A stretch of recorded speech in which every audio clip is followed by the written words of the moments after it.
أعوذ بالله من الشيطان الرجيم بسم الله الرحمن الرحيم.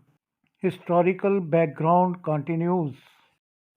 The Muslim would not be able to inspire the enemy with awe so as to keep safe from them their life, property, and honor.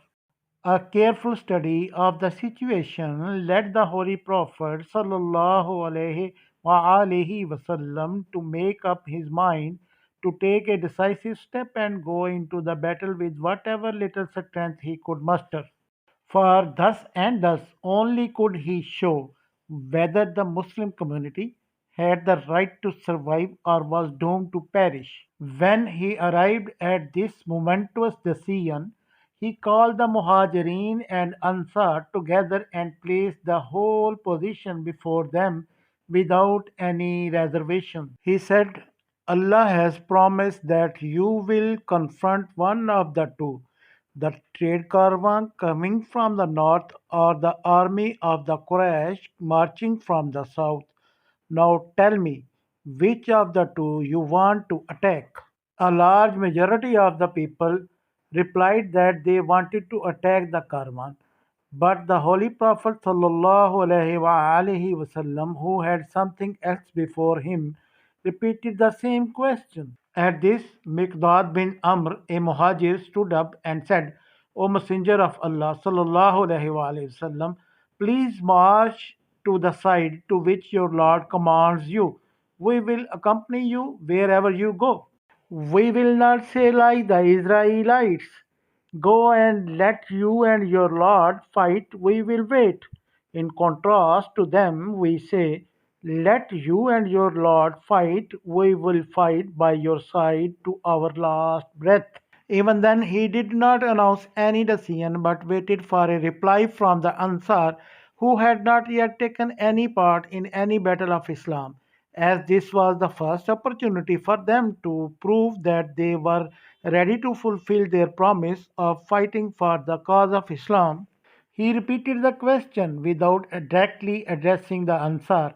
At this, Saad bin Muaz, an Ansar, stood up and said, Sir, it appears that you are putting the question to us. When the Holy Prophet ﷺ said, Yes, the Ansar replied, We have believed in you and confirmed that what you have brought is the truth, and have made a solemn pledge with you that we will listen to you and obey you. Therefore, O Messenger of Allah, do whatever you intend to do. We swear by Allah, who has sent you with the truth, that we are ready to accompany you to the sea shore, and if you enter it, we will plunge into it. We assure you that not a single one of us will remain behind or forsake you, for we will not hesitate at all to go to fight, even if you should lead us to the battlefield tomorrow. We will remain steadfast in the battle and sacrifice our lives in the fight. We do hope that by the grace of Allah, our behavior will gladden your heart. So, trusting in Allah's blessing, take us to the battlefield. After these speeches, it was decided that they should march towards the army of the Quraysh and not towards the trade caravan.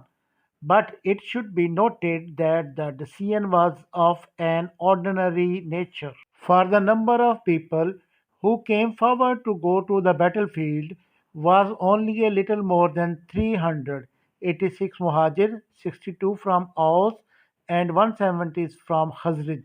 Then the little army was ill armed and hardly equipped for battle.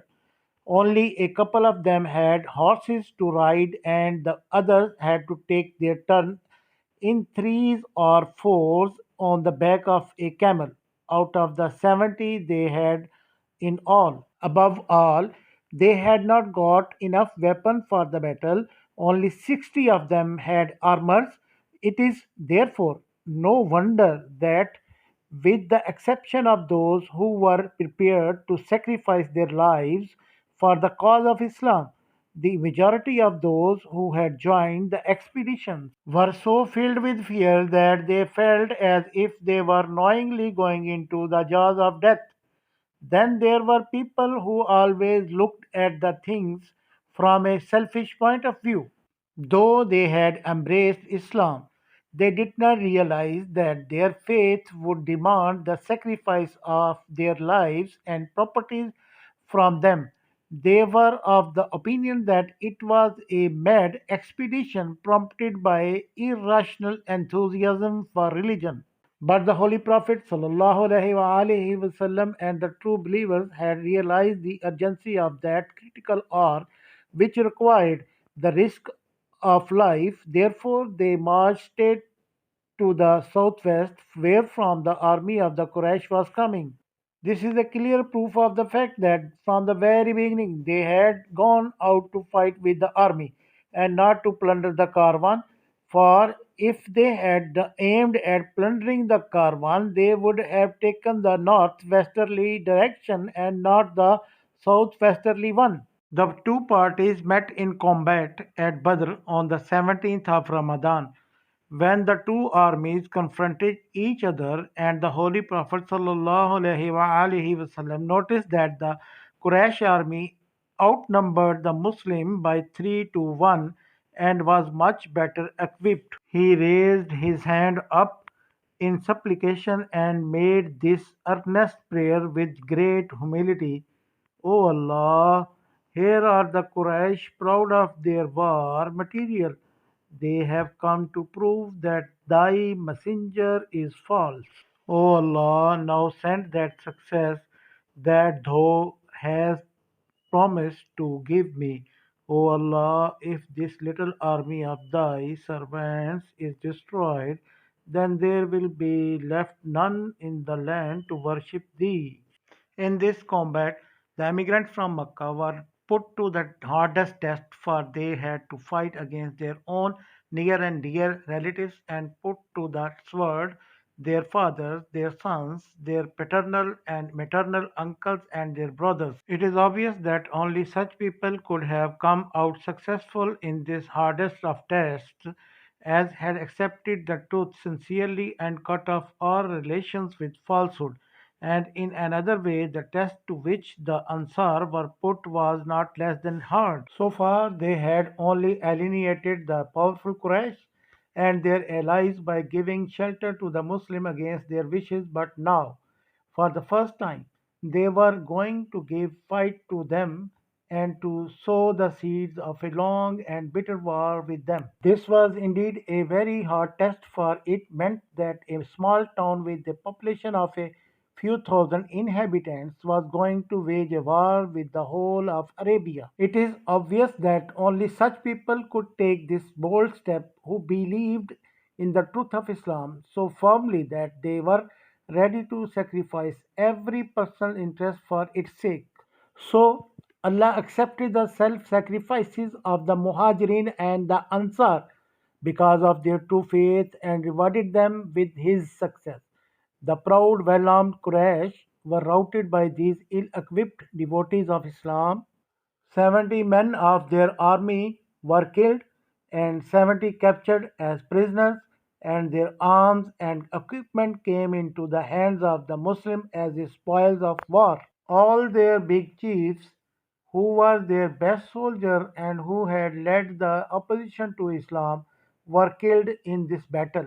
No wonder that this decisive victory made Islam a power to be reckoned with.